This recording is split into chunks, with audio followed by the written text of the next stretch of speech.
નમસ્કાર, આપ જોઈ રહ્યા છો TV9 ગુજરાત લાઈવ ન્યૂઝ સાથે હું છું માનસી સોની અને સૌથી મોટા સમાચાર આવી રહ્યા છે રાજકોટથી, જ્યાં કૃષિ પ્રધાન રાઘવજી પટેલની તબિયત સ્થિર હોવાની જાણકારી મળી રહી છે।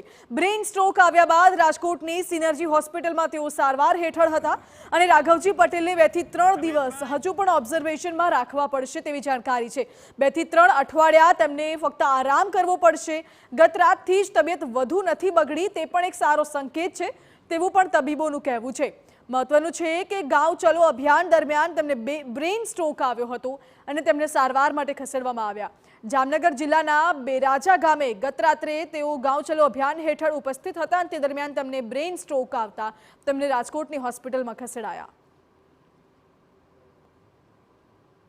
રાઘવજીભાઈ ને બ્રેન સ્ટ્રોક માઇલ્ડ હોવાનું ડૉક્ટરો સાથે ચર્ચામાંથી જાણવા મળ્યું છે।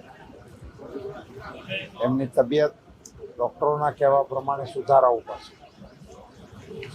આગળ એમને શિફ્ટ કરવા કે અહીંયા જ સારવાર કરવી એ અંગે રાજકોટ અને અમદાવાદ અને એમ્સના ડૉક્ટરો અત્યારે ચર્ચા કરી રહ્યા છે। જે નિર્ણય ઉપર આવશે એ પ્રમાણે આગળની કાર્યવાહી થશે। ડૉક્ટરોને સંપૂર્ણ શ્રદ્ધા બેસી ગઈ છે કે આપણે રાઘવજીભાઈને જલ્દીથી સાજા કરી શકીશું।